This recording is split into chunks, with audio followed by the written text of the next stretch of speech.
প্রথমে আপনার ছবিটি দেখুন। আমাদের এই টিভি রিপেয়ারের ফুল ভিডিও আমাদের চ্যানেলে দেওয়া আছে, প্রয়োজন হলে আপনারা ওইখান থেকে দেখে নিতে পারেন।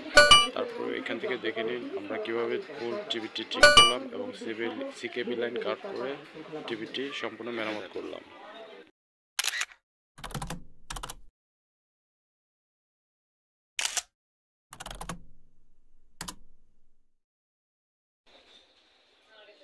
এই টেস্ট পয়েন্ট দুটিতে আপনারা দেখতে পাচ্ছেন এখানে 91 আমরা ওইটিও কেটে দিলাম।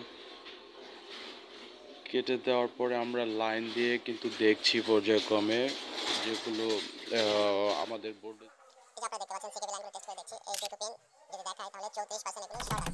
তো তাহলে আমরা এখন এই পেনটা কাট করে দেখবো যে আমাদের প্যানেলের সিকেবি লাইনের শর্টটা ছুটে কিনা। আমরা এই পেনটি আপনারা রেড চিহ্ন দেখতে পাচ্ছেন, ওই চিহ্ন